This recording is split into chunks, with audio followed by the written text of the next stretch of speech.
The Chris Johnston Show. Let's go! Your number one destination for a behind-the-scenes look at the game of hockey. Is this thing on? Here's NHL insider Chris Johnston and host Julian McKenzie. Happy training camp week to all who celebrate. CJ, I'll be at Senators camp. The very first time I'll be at Senators camp on Wednesday and Thursday. Those are the first 2 days of that. When do the Leafs start? Same deal. It's uniform across the league. So I guess some teams do things differently. On Wednesday will be kind of an off-ice day where the players get their pictures taken and take video for the broadcasts and all that, and obviously do media. And then Thursday's the first day of practices, and when everyone starts freaking out over who's on which line and how things are going to start to line up for the year. How do you approach training camp in your position? Obviously, in my role as a beat reporter, I'm going to care a lot about those lines. In your case, as an insider, how different is your approach compared to a beat writer? I think, for me, the main stories entering training camp are, especially this year, about who is signed, who isn't signed, what's happening with the contractual status of a lot of players. That seems to be kind of a theme, I'd say, of what I view as the major storylines around the league. I mean, there's other things though too. I mean, big picture, if you're looking at the Vancouver Canucks, I think everyone there is talking about, what's Elias Pettersson going to look like this year after such a disappointing season for him personally last year. I mean, that's clearly in Vancouver a major story, but you don't learn that on Wednesday or Thursday or even Friday, Saturday, Sunday, Monday, Tuesday, even when they start playing preseason games. I mean, that's a story that's going to take some time to unfold. Whereas, I do think in my role, which is generally looking bigger picture, the contract stuff is of interest, down the road this year with the Olympics being here. I think that will be kind of framing some of the lens through which I'm looking at the performance of players as the season goes along. So yeah, it doesn't mean I actually have a lot of time for the nitty gritty, the minutia, some might call it. I think there's a lot of good stories to be found in digging through that kind of thing. But, I will confess, I'm not that interested in the rookie camps that have been happening this past weekend. Saw lots of tweeting of, and look, I don't blame anyone. It's funny. We all do the same job in theory, but everyone has different roles within that job. But I'm definitely not worried about who's standing out at a rookie tournament that's going to be forgotten as soon as it happened. And even really the first few days of camp, it's not a lot to be learned. I mean, the young players should stand out on those days because the older players, the established guys, they're not giving it full out just yet, and they understand it's a long season. So maybe consider me like a veteran player. I'm going to pace myself through the early part of camp, not get too excited, too bent out of shape of anything that happens. But obviously injuries and that do start to crop into things. And, we're seeing a reduction in preseason games this year, down to 4 next season. So these camps are actually going to get shorter, which will be interesting kind of over time, because I think it'll mean what happens there is more important because it's not as drawn out. How much time are you going to spend on the Edmonton Oilers and the Connor McDavid saga? Last episode, we were expressing excitement at whatever we'll hear from Leon Draisaitl. How much time are you going to devote to that situation? I think it depends how it sort of evolves or plays out. It's something that needs to be monitored pretty much every day to a degree. Now, look, if we get into the season and he remains unsigned, I'm not saying every single day it's going to be top of mind, because I do think once you get into the year, as long as things go well, and that's, we don't know if that's going to happen, but, there might not be the same number of pressure points. But, this is still a point in time when agents and teams are doing a lot of business. I'm not saying specific to the McDavid case, but there's definitely a lot of conversation going on in various players about extensions. We do have some unsigned RFAs out there. So this is still a time, I guess, where a lot of business is getting done. And so while business is getting done, you got to keep your tabs on business. I mean, I can tell you as of Monday morning, still, status quo with McDavid. I don't think anything has changed over the weekend. But, as we get into this week and he gets to camp and the questions presumably get asked again, I mean, look, there's the possibility something happens. I don't know how likely it is, but it's certainly not a non-zero chance. So, that's a story that is always going to be there because of how big the player is. And I do think the longer it goes along, I mean, we can start to explore it in different avenues, what it means and what's going on with the Oilers team, what's happening maybe with some individuals that could impact some of the decision making and all those types of things. And what about the Leafs, of course, in the city you currently reside in? You got to focus on those guys too. Yeah, and 10,000-foot view of the Leafs is what does life look like after Mitch Marner? The up close view this week will be who lines up on the right side of Austin Matthews on the top line when they do practice Thursday, and as they practice through the weekend next week. I think what's interesting for them is they've operated in a very specific way for a number of years, that being they've been really pushed up against the cap and frankly have been above the cap a lot of those seasons using LTI to add players in season and all those types of things when they had injuries. This year they do have a little bit more room to operate differently. I think as the season goes along, they'll look for opportunities, maybe even to find another upgraded forward if there's one out there. Certainly not suggesting that's something that needs to happen in the near term here, but I think that we should look at where their starting camp is, just a stage of the evolution of that roster. The Leafs do have a lot of bodies too, a lot of forwards specifically. And so depending what happens in camp, if there's injuries or not, could impact, moves that have to be made before they set their opening night roster. So, I think, for the Leafs, so you're kind of, I think, really watching the forward group. If you're watching that team in this specific camp, just because they've lost, the best forward that changed teams in the offseason left their team, and they're still expected to be a competitive team, right? So how do they fill those gaps? How do some of the newcomers fit in? With them getting Nicholas Waugh and Dakota Joshua and Matthias Michelli added to that team, Michael Pezzetta too. I mean, how does that all fit together when you still have Calle Yarncroke and David Kampf and Nick Robertson in kind of unspoken for positions? There's a lot, I guess, it still has to fall into place. And so I think that'll be a storyline of camp. Some focus on maybe the potential contract extension for Anthony Stolarz, which is something they're working on with the goaltender, but that isn't necessarily front of mind unless they get a deal across the finish line. But I think we'll just be looking at what does this look like without Marner. And that can mean you can look at that in the big picture. You can look at that from a cap perspective, and you can also just look at it from how's the coaching staff starting to assemble the forward group, because, the usage is going to move around. I mean, the thing about Mitch Marner, if you weren't watching every game, if you're not a Leafs fan, is he literally started every penalty kill, started every power play, and it was a first line forward. I mean, there's a handful of players around the league that do that, but there's not too many as forwards. So, he was an all situations player for them, and losing that means that you have to kind of cover off some spots. It's not just as simple at 5-on-5 who's on the top line. It's, what does it mean for some of their specialty teams, and, just basically how they rotate players around the lineup. I know we know how fans feel, I should say, about Mitch Marner. How do you think the Leafs players are going to feel post Mitch Marner? What do you think they're feeling? I guess the thing I don't know is how much have they processed it over the summer or even maybe late last year. I mean, I don't think it was a surprise to them by the time it got to, June 30th, July 1st, that he was moving on. But maybe they felt that a year ago. And that part, and it's probably down to the individual. If you've been around longer, if you know him better, maybe if he's, confiding in you, but it's definitely going to be different. He's been a marquee player. You're right, off the ice too, and taking up a lot of oxygen and attention, and was in the middle of everything. I do know there's a view from some around the Leafs that this will actually be a positive thing behind the scenes. That maybe there's some room now to grow if there's more oxygen to breathe around the room for others. And it's going to obviously change their team, because I think, in a lot of ways, Mitch was a big personality around the team.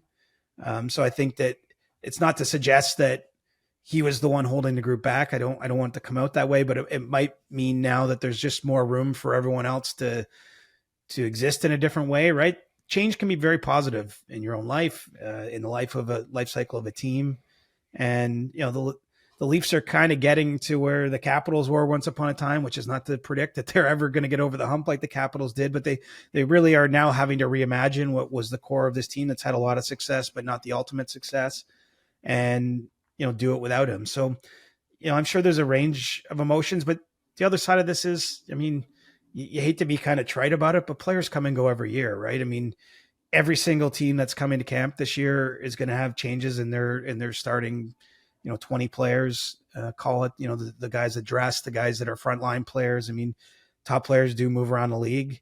Marner's kind of a special case, probably to a lot of fans. And because he was drafted as a hometown guy when the team was turning a corner. So, he takes on almost like a symbolic view from the outside, but from the inside, he was a teammate. He was a valued teammate, but now he's going to be playing a long way away in Vegas. And I think that probably there should be some excitement for those that maybe are coming along and feel like there's more role for them, a chance to play more minutes, or, whether it's joining the PK or just being part of the leadership group. I mean, it's a change on the ice, but it's a pretty big change in the organization as well. And I think the players remaining are going to feel that. And, the one guy you wonder about too, I haven't even mentioned him for all this talk about the Leafs, is what does Austin Matthews' season look like? Right. I think goes without saying that the kind of year he has will dictate how this team can move past the loss of Marner as a player.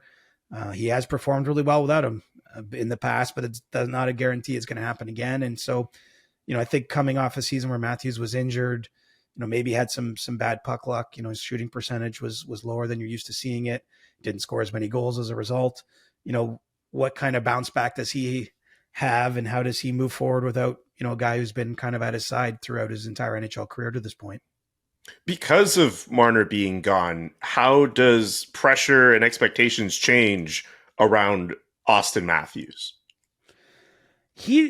Matthews is one of those players that you almost feel like he's immune to that sort of stuff. And I'm sure he's not. I mean, look, I'm sure Sidney Crosby gets nervous. I'm sure Austin Matthews before a big game gets nervous, but in a way, I've had a chance to cover him up close and personal for 8 or 9 years now. He's not someone that ever lets you get the sense that the heat is too hot for him, or that he's, he almost like rises above that. So I don't know that he could possibly put any more pressure on himself than he probably already does.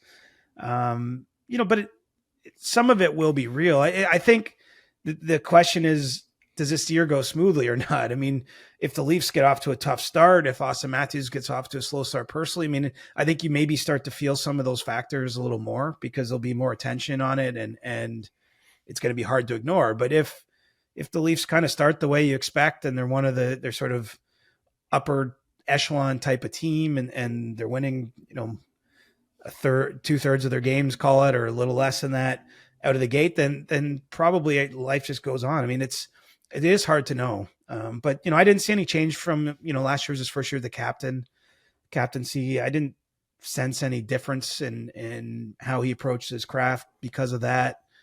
And, he's still got a lot of familiar faces there, Morgan Riley, John Tavares, William Nylander, players that have been around as long as him, or almost as long as him in Toronto, that have, worn letters, that have been part of kind of the players that essentially have to answer questions routinely about what's happening, good or bad, for the team. So, I still think there's a lot of stability there for him. But, it'll be interesting if his line does struggle, right, in some way. And struggle for them still means they're probably really productive, but maybe just not, game-breaking, elite, better than all the other best lines that they're going up against productive. There's going to be a little more pointed questions. There's going to be people be wondering if they can do it without him. I mean, the great thing about a new season, I think this is true pretty seriously for every team, or every player, no matter what's happened, you kind of have to reprove yourself again, right? Like, you have to reestablish again that you're a top player, that you're a great player, that you're an all-time player, that you're a great team, that you have cup aspirations that are real, not just, something you're talking about. I feel like that's what makes this such an exciting time of year is, yeah, we have like very established opinions of certain people and teams, but they change from year to year, right? We weren't predicting the fall off of the Bruins last season. I don't think you or I. I mean, we certainly were talking at this time last year about some of the bubbling drama and the Jeremy Swayman contract negotiations, which maybe played a part in the Bruins not having the season that we were accustomed to. But, there's surprises, there's unexpected things. So, I personally think Austin Matthews is in a position to have a monster season.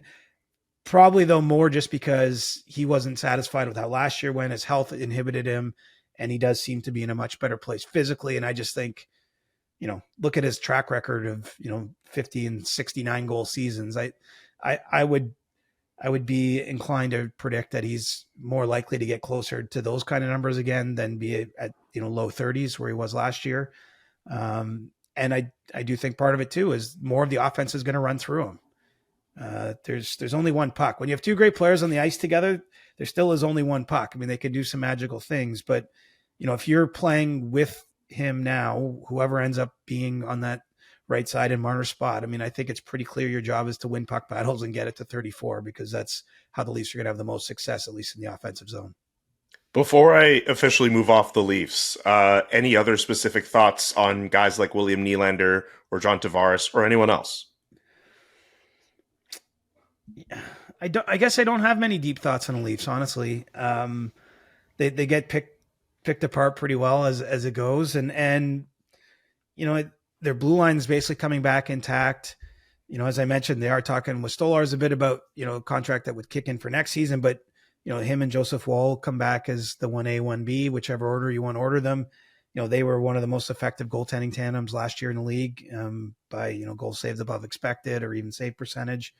So I think that from a goals against standpoint, I don't see any reason for a big fall off for the Leafs other than there's some unpredictability in performance. But Craig Berube likes to play a certain style, and last year I think the Leafs did make some gains in how they defended as a team.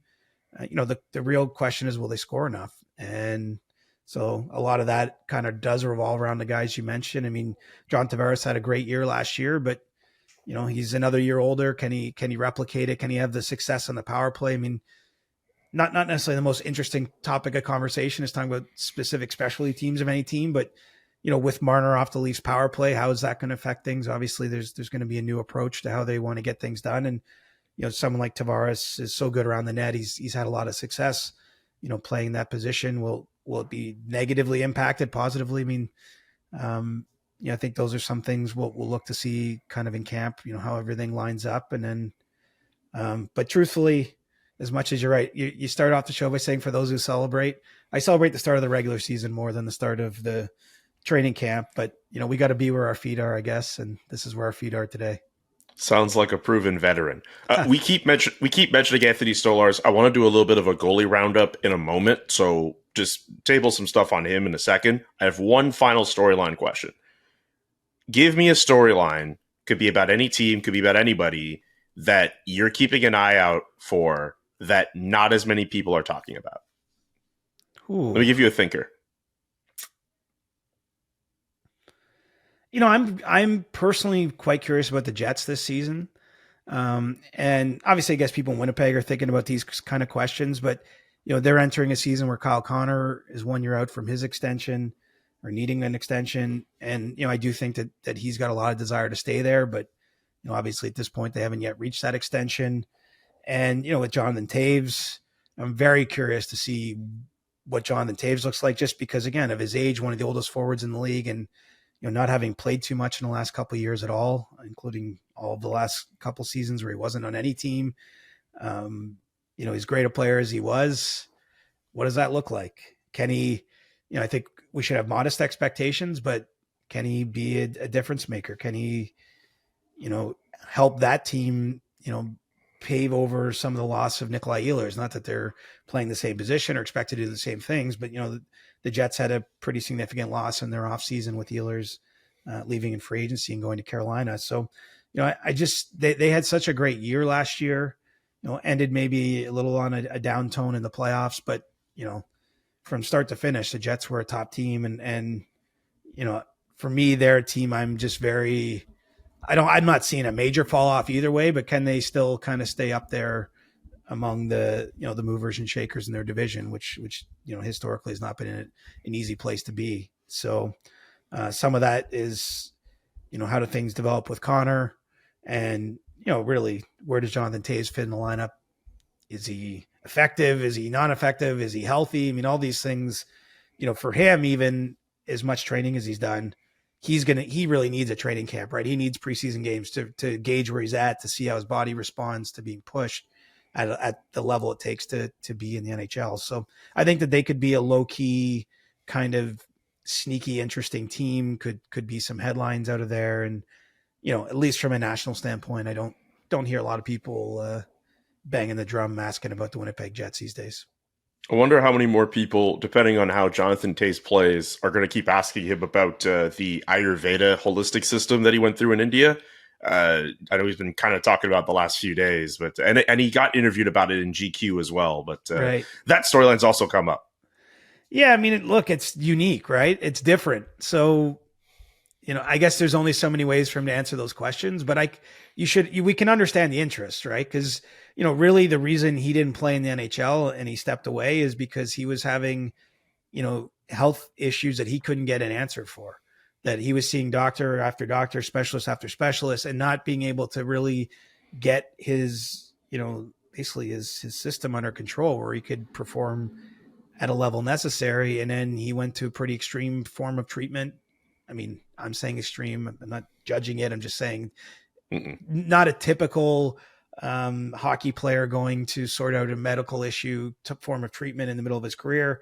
And he's trying to come back from that. So, it is compelling. It's interesting. And, who knows? It could be a path for someone down the line if this does prove helpful for him. I mean, that's whenever someone tries something that's maybe not as accepted way of treating either a condition in this case or some kind of injury that you suffer playing hockey. I mean, it does open up some avenues for others. So yeah, I probably won't be asking him about it. I won't be the 102nd person to come by his locker stall and ask that question, but I can understand the curiosity because, it's different. It's unique. And I honestly don't know what to expect. I'll confess that he's always been a player I've been very, really appreciated talking to. A very thoughtful guy, Jonathan. Obviously his credentials speak for themselves, but coming back at age 37, there's just not a lot of guarantees. And to do it in your hometown, I think it's a great story, but there can be some good or some bad there depending on how it goes. And so I think that's, to me, why they're kind of a compelling, team to keep an eye on, to see how, that's a team, quite honestly, I am curious, how does he look in those exhibition games? I think that matters. I think a lot of kind of what I'm getting at without wanting to be this crass is that a lot of what happens in training camp doesn't really matter, but I do think stuff like that does. I think it will be predictive of, or at least start to tell us okay, this guy he's got it going on. He's going to be a player for them that can make a difference. And obviously that'd be a pretty cool story if that's how it ends up playing out. For sure. Just to round off the rest of the Canadian teams, because I think we're going to be in for some really compelling stories. I mean, you mentioned Vancouver. What's the big story at Sens camp, brother? I should be asking you that. I mean, the big story, I think, is going to be if Carter Yakubchuk makes this team. I think there's going to be some other roster questions, but I know you weren't trying to watch some of the rookie tournament stuff, but Carter Yakubchuk made the highlight reel with a pretty sweet goal. A lot of fans are hoping he makes it. I saw the goal. That was pretty good. Sick. Yeah, it was pretty sick. Yeah, look, and if you're a fan, I get why, especially new players, young players, you're getting excited by that. But the reality is that's just the smallest building stone for him to make the team, right? That won't dictate it. I suppose it just shows you, though, maybe that he's feeling confident. He makes a play there, and I don't even know how inclined they are to keep him. But look, you want to keep that door open. If he's ready, he's ready. Oh, yeah. I think the Sens are not going to be upset if he makes their decision hard by roster decision time. The big question for me is, what's the path for him to get there? Nick Jensen had hip resurfacing surgery. We'll know this week how healthy he really is. I think that plays a role into that. Nicholas Montemppala, who played in the playoffs last year, right now looks like he's the number 7 defenseman.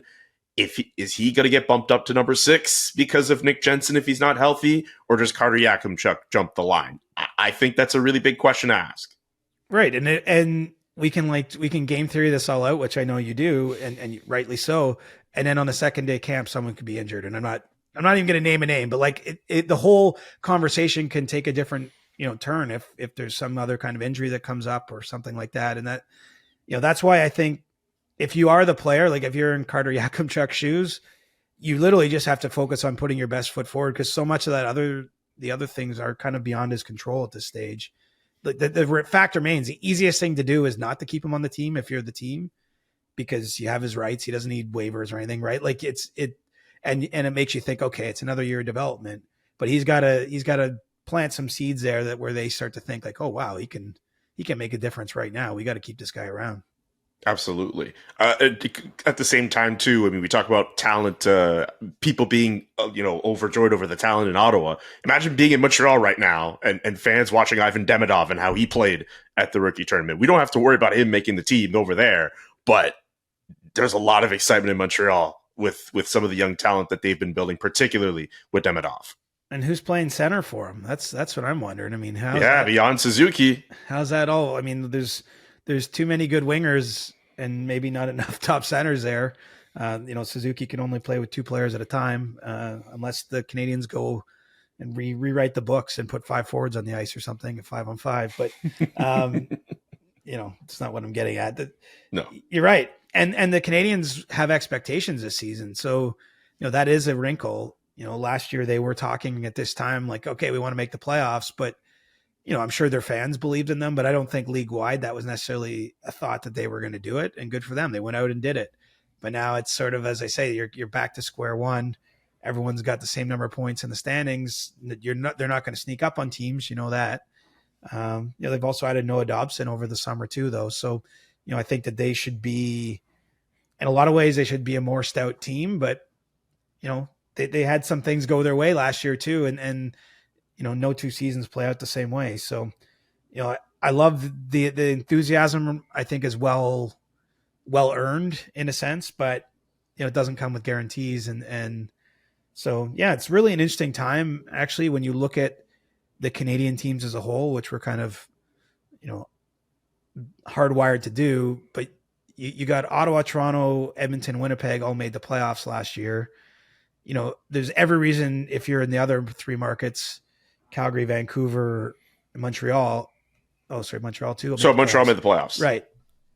Anyway, excuse my math. The teams that didn't make the playoffs in Canada last year, Calgary and Vancouver. Calgary misses by a point. Vancouver's been there a lot before. Last year was kind of a year from hell. But if you're in any of the markets right now, plausibly, you're thinking this is a playoff team in all 7 Canadian markets, which that doesn't always happen. But right now, teams are either established as pretty good, and so they got to stay there, or some of the other teams, are like the Canucks, are trying to reestablish themselves, and then you're on the rise, like Montreal and Ottawa have been, but they got to keep going in the right direction. So when Canada is an expectant place about hockey, those markets cook a little more, especially if any expectations aren't being met, even as of like 2 weeks from now, let alone 5 months from now. Did you see the photo on Mackenzie Weegar's Instagram story of him, Michael Backlund, Rasmus Anderson, and Jake Bean, and he captioned it with distractions? ? Have you seen that Instagram story from the last few days? No. Dude, I saw that on Mackenzie Weegar's Instagram, and the very first thing I thought was, is this a shot at everyone who's wondering about Rasmus Anderson's future in Calgary? I'm surprised you didn't see it. That was pretty juicy, I thought. Yeah, and unpack that for me. Like, what do you think? Is he saying they're all distractions? I mean, Backlund has said he wants to stay. He's in a contract here, if I'm not mistaken. I don't think he's saying all of them are distractions. I think it's more just people wondering if that particular Rasmus Anderson situation is going to be a distraction, considering that it's a matter of when and not if he gets traded. Right, but and look, it's fair to ask the question, but the Flames have dealt with this before. Like, they've had a number of marquee players enter their contract here, and some have been traded, some haven't. But it's normal. Like, it's not like Rasmus Anderson is the only guy in the league of some note that, we're not calling Kyle Connor a distraction, for example. I just mentioned that I do think there's definitely a pathway there for him to sign in Winnipeg, but he hasn't signed as of now. I guess I don't know what the flavor is in Calgary, and I know there's been a lot of national talk about it too, but to me, Rasmus Anderson isn't all that different than a lot of other players in that he's really good. We don't know where his future lies. The team has a big decision to make. If nothing changes and he doesn't suddenly have a change of heart and want to stay and sign an extension in Calgary, then the team has the decision to make about, do they trade him or keep him for the season? But I guess I would just call that business as usual in the NHL. I mean, I don't know. Is anyone really calling it a major distraction? Like, again, I might be missing something, but I don't know if anyone, I don't know if anyone's It's really a big calling story, it that. but like, it's a big story. You're But in the it's NHL very, though.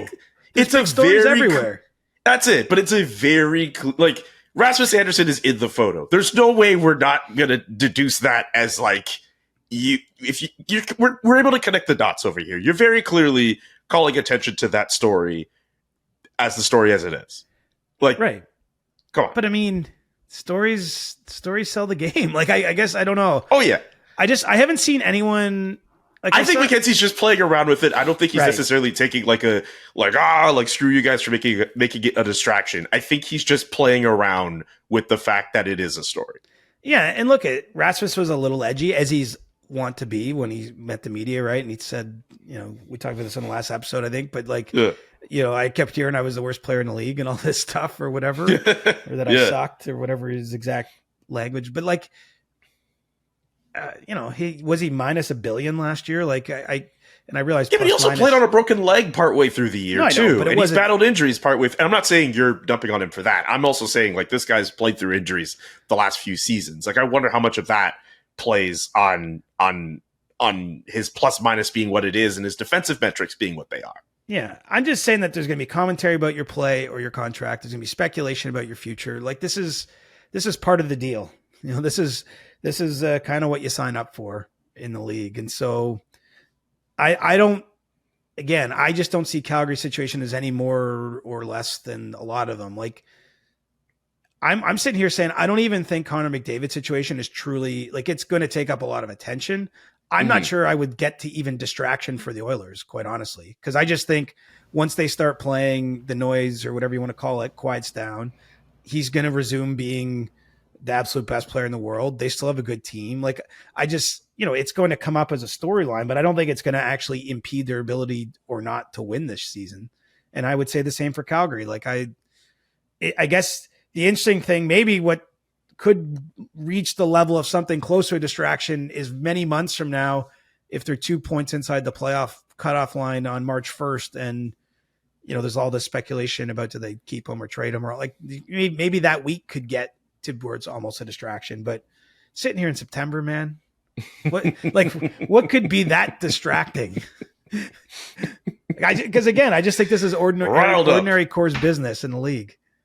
Yeah, I think Mackenzie's just taking the piss on that one, but I love it. Riled up for training camp, which kicks off this week. Remember when Scott Laughton did the Last Supper post on his IG? I remember that. That was actually a pretty dope photo. That was awesome. Like it was, and it really was a couple days before he got traded to Toronto at last year's deadline. But anyway, I do like when the players have some fun on their socials because let's face it, it creates its own juice and excitement around the league.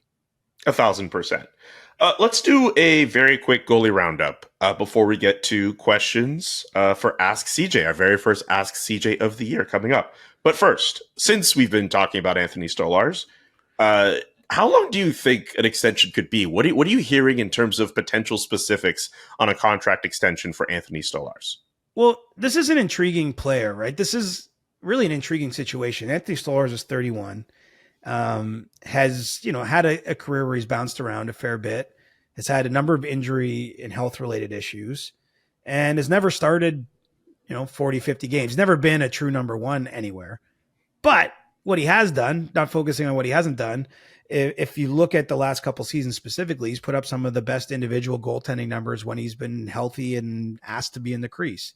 And so, a year out from him where he could be a potential UFA this summer, he hasn't had a lot of stability in his career, right? So, how do you sort of balance the two? Where the Leafs obviously are not going to step up and pay him like a bona fide number one. You're rolling him out, say 50 starts a year, which is kind of a true number one in this day and age in goaltenders. But, you do risk if you're Stolarz, and if you don't end up reaching a deal here, maybe the season doesn't go as well. Maybe you have another injury setback. You're passing up the kind of career stability that you haven't had a whole lot of. And so I think that's kind of a dynamic that exists at the table here. And obviously discussions have been going on for a little while now.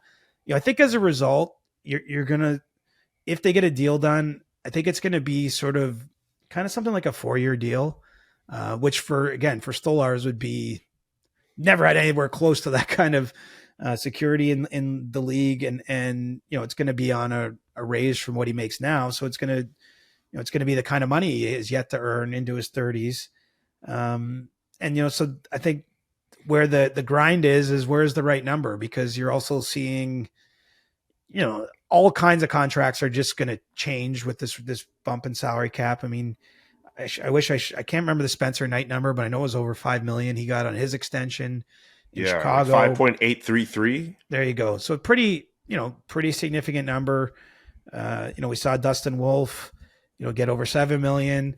$8 million has been the other guys, but all those players, even Wolf has played more games in one season than Stolarz has to this point. So, frankly, it comes down, I think, probably as much to the money and what level they land at, but something in the 3 to 4 year range is what I'm hearing, what seems to make the most sense there. And, it is something I do believe the Leafs would like to get done. And there's a lot of incentive there for Stolarz, but, stay tuned. I think, though, as you get to the start of camp, there tends to be a push in all these negotiations, any other contracts we might talk about before the end of this episode. These are a critical few days. Again, not hard deadlines, but sort of soft deadlines where it's nice to get the business done if you can while it's still officially the off season. So, look for 3 to 4 years for Stolarz. And I should mention too, not shaping up as a really deep UFA market and for goalies in 2026. Sergei Bobrovsky's not signed, but let's remove him from the market. I just assume he's going to finish his career in Florida whenever that will be. So I don't see him truly hitting the market and going to the highest bidder. And so if you're Stolarz, you might be weighing that too. You're thinking, wow, another great year. And if he is healthy, he could be hitting that market at a time when he can take hit one into the upper deck there in terms of the kind of next contract he gets.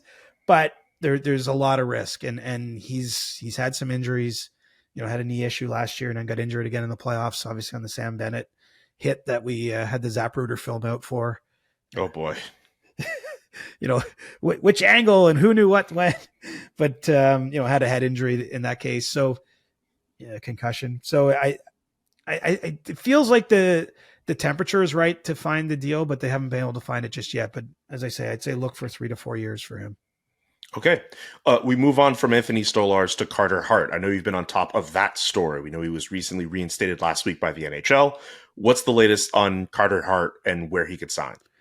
Right. And I'll start here. I mean, Carter Hart is unique among the players that were reinstated by the NHL. One, because he's a goalie. Two, because he was a quite highly regarded goaltender prior to, his time away from the league.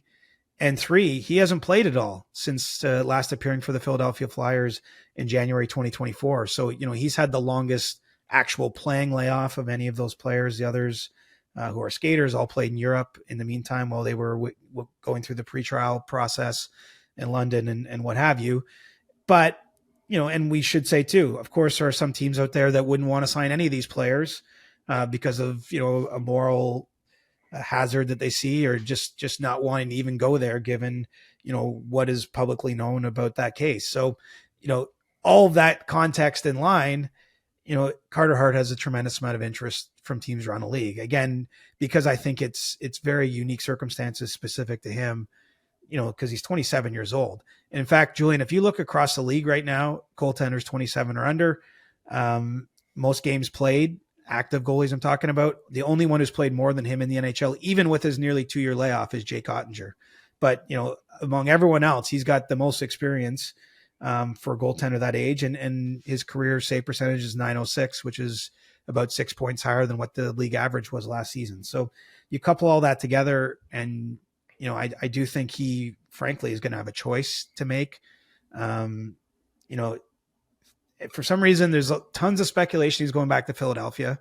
That's not happening. He wants a fresh start. There's been tons of speculation. Maybe he's a solution for Edmonton, which I can understand given the focus on the Oilers' goaltending picture and the fact he's an Edmonton native.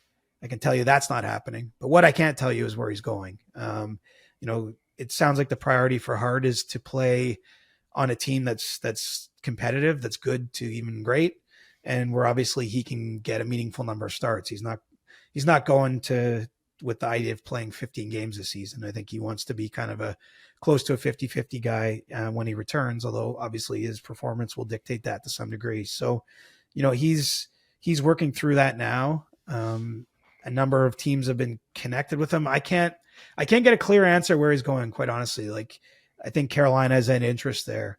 There's talk about Utah being an option. I know our colleague Michael Russo mentioned the Vegas Golden Knights. But I think the list of potential places is longer than that. And I'm certainly not saying it's one of those three teams, because I don't have that read on it just yet. And, we're sitting here September 15th. The goal is for him to have essentially his deal in place by October 1st. That can officially be registered October 15th, but by October 1st, then you're talking about getting visas in place, moving somewhere, getting ready to join the team in, the formal way you can as of October 15th. And, the idea is that he's playing games by early December. So, it's a pretty big storyline right now around the league, because it's not often, and obviously it's under very unusual circumstances, again, some teams won't even want to touch, but I can tell you that many teams are interested in this player, and that he's become a free agent right on the eve of the season. I think that there's a lot of people making calls there and seeing if he's a fit for them. Okay. Not what are you hearing? This move already happened. Give me your thoughts on the Ivan Fedotov trade from Philadelphia to Columbus. One of these trades where both sides feel good about it. And the Philadelphia end of things, they had a total logjam in net because of the players they had there existing. Plus they brought Dan Vladar in as a free agent in the offseason. They have a 20-year-old goaltender, turning pro this year that they got to find starts for. I mean, that's the problem for most NHL teams. You only have so many open spots in your organization. So moving someone made sense, and then moving Fedotov made even more sense because of his $3 million-ish cap hit. And they were able to get all of that off the books in the deal to Philadelphia, $3.25 million to be exact.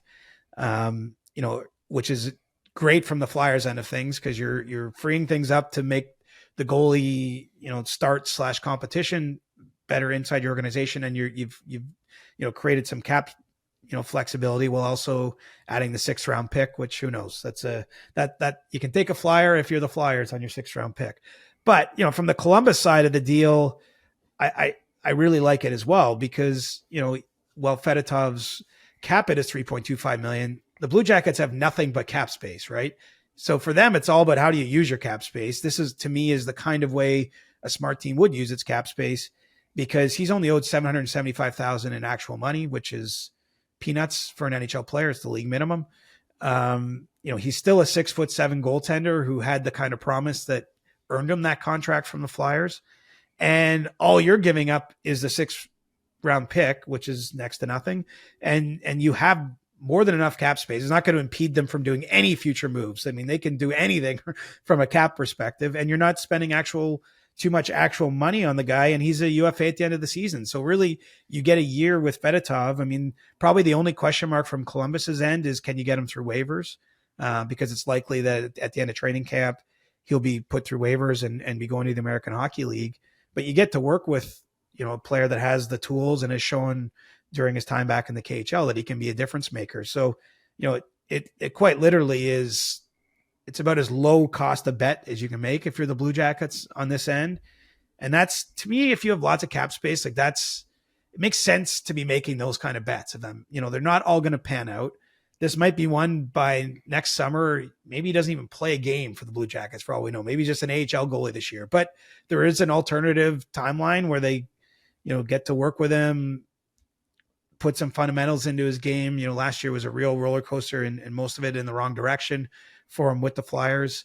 And maybe Fedotov becomes a useful player, and you've basically added him for very little in terms of acquisition cost. And then you're the one signing him before he becomes a free agent. So, it really was one of those trades, and it's probably why it got done when it did, that I think suits both ends. The Flyers, they don't mind spending money as an organization. That's always been the case. They spent a little extra money on this guy and then had to sort of pay to get rid of him. But, I think all in all, a deal that kind of curious what becomes of this guy. I mean, he's 6'7", and has had success in the KHL. He has not had much success in North America, but he hasn't had a lot of time over here either. Okay. And with that, it is time for Ask CJ. This is where we take in questions off of social media for Chris Johnston. CJ insists on not knowing the nature of these questions before we do this. Does that mean that So there's this like is, some kind of like mud puddle in my future here? Or? What? A mud puddle? I don't know if there's a mud puddle. A mud puddle just means like you're walking along, like everything's fine, and like, oh God. Yeah. No, not really. Okay. I mean, you tell me how you feel when you take in questions like one from Alex Adams. Who will be the best of Ottawa, Toronto, and Montreal next season? I mean, how do we define the best, do you think? Like the best regular season? I imagine like who's going to be the best team regular season. You could say beyond that too. I would say at the base, like who's going to finish higher in the standings. I'm going to take the Leafs. I appreciate the spirit of it, and I could be dead wrong. So clip this, and we can have an old takes exposed. But I don't see. I think those teams are going to get better, Ottawa, Montreal, but I don't see like a 15-point jump in the standings kind of better for them. Now, Ottawa finished very close to Toronto last year in the standings, so we'll see. But I still think the Leafs are going to be a top 2 team in the division, and I'm not sure that the Canadiens or Senators get there just yet. Okay, so that was actually my follow-up to that was going to be how many of those teams do you see in the top 3 of the Atlantic Division? Is it fair to say your answer is 1? Well, I could see 2. And then who knows? Like Florida to me, I don't necessarily see them finishing top 3 in the division. I just see them doing whatever it takes to get in the playoffs because that's really look, they're starting again with Tkachuk injured this year, and they've been to 3 straight cups. Like if the tank is set to close to empty to start the year, I think it would be understandable just for all those players. So I don't know that Florida's going to be up there.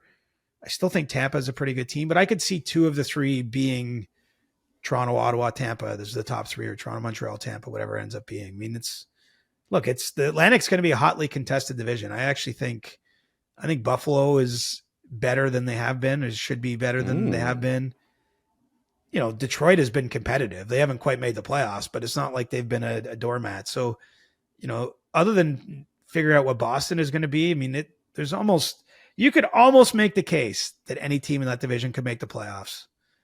More than I think any other division where there's just a few other divisions that have a team or two, whether it's the Metro and Pittsburgh or the Pacific and the Sharks, Central and Chicago. I just think I as much as I think some of those teams might be heading in the right direction, I just don't think they're actual playoff teams this year. But the Atlantic is uniquely clustered, I'd say, entering this season. Okay. Myrtle wants to know the most underrated road city. Ooh. Lots of ways you can go with this, right? Because I think a lot of cities get like unfairly maligned. I'm going to go with Columbus, though. Actually, I like Columbus too. I don't even know if Columbus like gets dumped on. I almost think Columbus gets forgotten a little bit. So when we talk about underrated, it's just probably not thought of as, I really want to go to a game there. If you haven't been, like, it's just that they don't have a ton of prominence. But I will say it's a sneaky fun city in my experience. Great eating and bar options around the rink.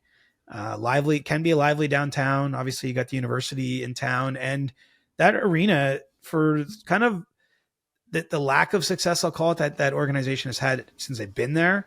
That arena can be a pretty fun place to go to a game too. So I think it ticks all the boxes. I always opt for logistically, like, encouraging places. Like there's so many hotels near the rink. Like you basically you get there, sure, you're taking an Uber downtown from the airport, and then you can just walk anywhere you need to go until you're leaving town. So I love that kind of setup personally. And it's not an hour from the airport either, like some other cities. So I'm going to go with Columbus, but I could have easily said like Winnipeg or Edmonton. It's 2 places I really like going.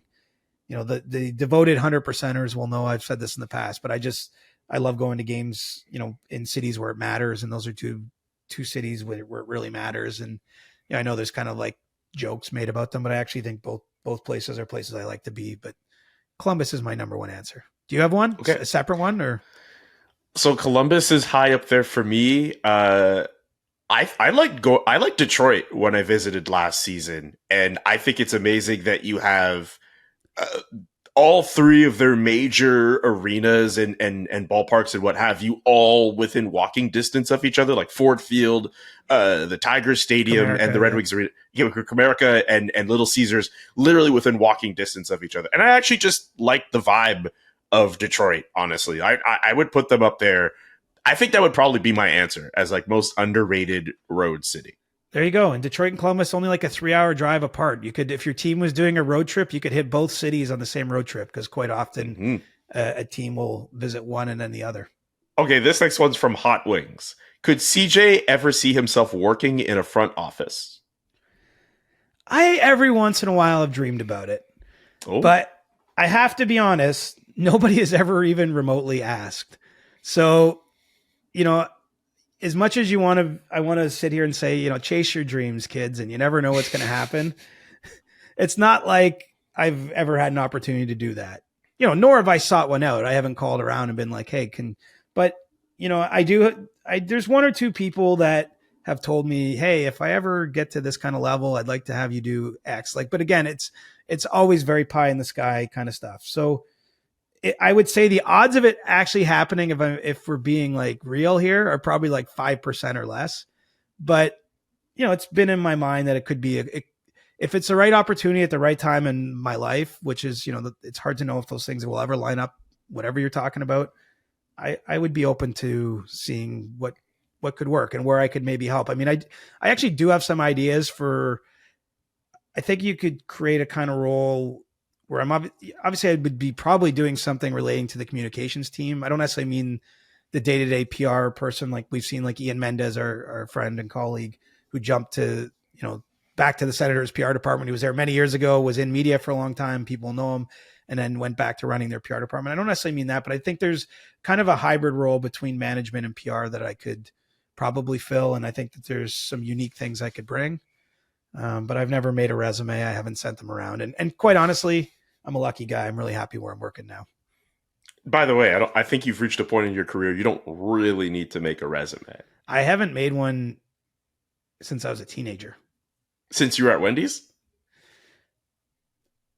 Probably, but if not, like the next couple jobs after that. But by like 22, luckily, I haven't had to do one. But I mean, I'm lucky. And our business, like, and I'm sure other industries work this way, I just haven't worked in them. But like, once you kind of get going in journalism, people come to know who you are, and then that opens the door to the next job, to the next job, to the next job. And that's sort of the way it's just happened for me.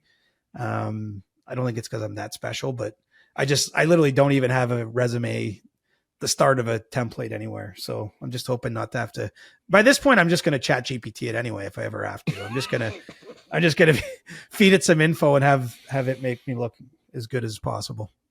Big flex from Big Money CJ. Panarin for MVP wants to know, how invested is Chris Drury and the New York Rangers on this Kirill Kaprizov situation? Are the odds looking in their favor to land him?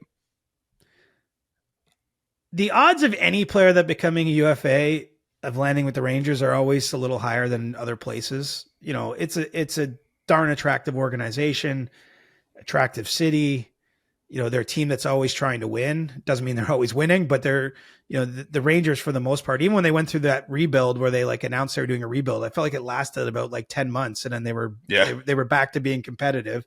So for all those reasons and more, I do think that if Panarin could ever shake free, that the Rangers would definitely be a team to watch. But, you know, I don't know if they're the favorite at this point in time. You know, it's going to be that one's, we talk about training camp stories, like how that one is a day by day story where I think it changes even from Monday, September 15th to Tuesday, September 16th to Wednesday, September 17th. Like, you know, what happens here in the next few days in Minnesota will be fascinating. How Kaprizov himself addresses it. If nothing happens, does the organization look to move him? I have no evidence at this point in time that's happening, but at some point, if they feel that he's not going to sign, obviously I think it would behoove them to at least consider it. Would the Rangers have anything that makes sense? These are very pertinent question from our listener there. And yeah, I think the Rangers would make a ton of sense for Kaprizov if he shakes free, but not sure he's going to yet. And then the other thing too, he had Panarin in his name. What's going to happen with Panarin? That's a very good question. Doesn't have too much time left on his deal either. So, you have to make all that money work somehow. But the Rangers, I mean, it's in their DNA to take big swings, and it's a place that a lot of players want to play. So they end up connecting on a number of those kind of situations. Just a few questions left here. Jai Deep wants to know, what's the best thing to eat at a Japanese 7-Eleven? Oh, there's so many great answers to that question, because the Japanese 7-Elevens, I visited Japan over the summer, for anyone who might not realize that. Like, literally, if you haven't been, you live in the konbinis, they call them, basically convenience stores, of which 7-Eleven is probably the most notable. And you can get like anything there, which it's like, it blows your mind if you're not familiar with that. But I'll tell you, like, I was just loving the egg sandwiches at those things. Now, I was getting lots of other things too. But the egg sandwiches were game changers, because sometimes you're traveling. It was very hot there. You're moving a lot. You're on the run. You're not ready for a full meal, but you just want like a little kind of blast. Like, those were pretty good. My brother-in-law, who was there, he actually would buy like these chicken cutlet things and put it on the egg sandwich. That was pretty damn good too.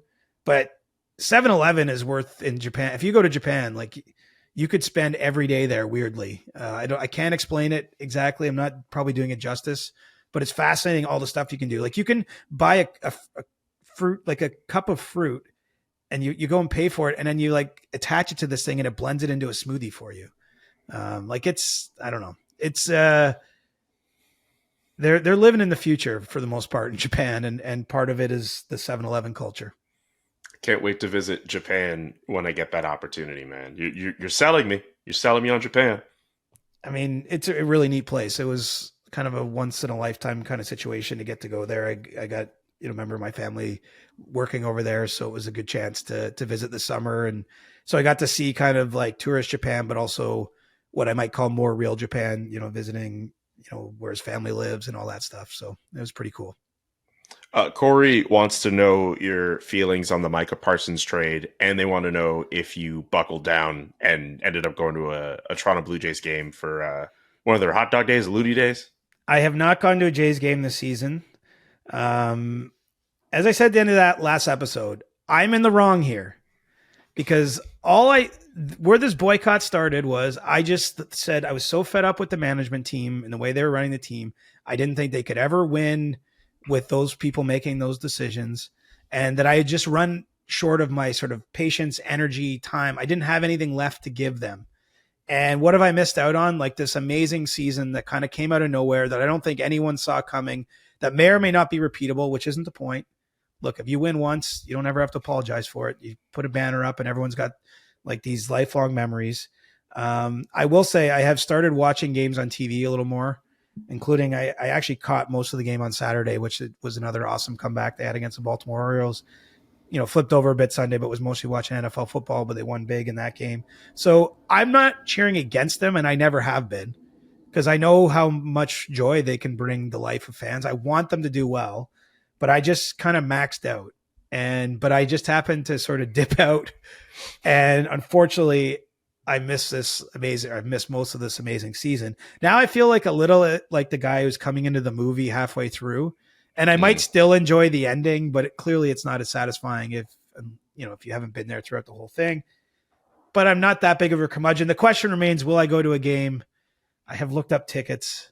It's possible. I go to a game, but you know what? Hey buddy, we are running short. I don't know. There's like less than, 3 or 4 series left at most at home, and then the playoffs. And that's still pretty big, though. The fact that you're thinking about it is massive. Yeah, I'd say that there's like a slight thaw in my position. And the first part of it is me saying I was wrong. Like, here's the thing. I still think I'm fundamentally right about this management team, but all they have to do is point to the standings and point to the full stadium and all the great things that have happened this year to say they were right. I'm still not sure that what they've built is sustainable. It's like, this isn't being powered by all their offseason additions last year or their great trade deadline. Like, every time I hear about Jeff Hoffman, he's giving up another home run. Wasn't he one of the big, and I don't mean to pick on him. It's just, but look, everything has come together. They clearly are a team. A lot of the guys that I have loved during the years where I was putting my heart and soul into it, the Kirks and Bichettes and Guerreros and George Springers had this amazing year. Like, it's like a lot of the guys I have cheered for when I was dialed in are the ones driving the success here. And that's cool. But yeah, I haven't been to a game. Micah Parsons trade. Don't like it, but the star has a weird power over me, man. Like the Dallas Cowboys, like it doesn't, I have not weirdly for all, like if you think of what I've just said about I'm done giving emotion to the Jays because I don't trust their front office. I have no reason to trust Jerry Jones as a GM, but I still just get sucked in, and I love the Cowboys, and that was an awesome win on Sunday against the Giants. Yes, I will give you props on that because I was talking smack in the chat that I didn't think that they were going to come back after the that last touchdown by the Giants. I will give you props on that. I talked some smack back, but it was only based on, like, it wasn't based on brain. It was heart. I wasn't ready to concede the game when the Giants had that big play into the end zone, with 25 seconds left or whatever. I just knew we had timeouts, and Brandon Aubrey's got, like, he is just nails. And I was like, they're just going to find a way to at least get it to overtime. And then you never know. And I was lucky that's actually what happened. But when I was pushing back on you and Jesse Blake in the chat, it was mostly just because my heart wasn't ready to turn on that game. Cause it was actually, you have that many lead changes in the fourth quarter and you have that kind of overtime. I mean, like, objectively, if you're watching that game, that was a darn entertaining game. Absolutely. This is the very last one. ATX Broccoli FC wants to know if we're doing an SDPN fantasy hockey draft. I don't know. I've never been invited, so I don't know what happens there. Look, if we're doing one, I leave that to the powers of Steve, Adam, and Jesse. I consider this an invitation. We should be doing. I haven't been in a fantasy hockey pool in like 10 years. Really? At least. So but you primarily do you do fantasy football. Yes. NFL pools have sustained me in that 10 years since. I've been in the one for at least 15 years, I think, and a same NFL pool. That's actually pretty impressive. And then I have a second one that's probably 7 years deep now, but no one leaves it. Like, once you're in it, like, both leagues have been some have left the 15-year one. Like, some franchises have turned over ownership, but both are just like the most fun thing I do that has, that's kind of superfluous like that. Okay. Well, but I don't know if I could love a hockey pool. Like, it feels a little too work adjacent. I mean, I can understand where you're coming from. With that. But if they do start one, it would be an honor to have you in the league, I'm sure. Okay. Have you ever done one? Like, I don't even know. Because I'm not in. I don't know if we've ever done one in the SDPN. You have a football pool, don't you? SDPN? I'm in. Yeah, we have a football one. See, I wasn't invited to that either. Which you should have been, because it's getting ridiculous now. You should be in that league. Who's got the best team, do you think? Ooh, I mean, I don't know if I have the best one. I think I have a pretty good team, but yeah, it's only week 2. I get it's also hard to know. It's kind of early. It's kind of early. Even my own 2 teams, like, I'm not that optimistic, but I'm not ready to say they're terrible yet. So, like, you need to see a little more. Yeah, exactly. Anyway, we'll cross that bridge when we get to it. We've run our show long enough today. We'll be back later this week with a brand new episode. Great work as always, Big Money CJ. Subscribe to the podcast if you haven't already subscribed to the podcast, and subscribe to the SDPN YouTube channel for more of our shows, the Steve Dangle podcast, Agent Provocateur, and so many other great shows as well. Nailing the Apex with Tim Haraney, another great show you should also check out. I think that's going to do it for us today on this great Monday. We'll talk to you all later this week. The Chris Johnston Show. Follow Chris on Twitter @ReporterChris and follow Julian @JKA McKenzie. The Chris Johnston Show.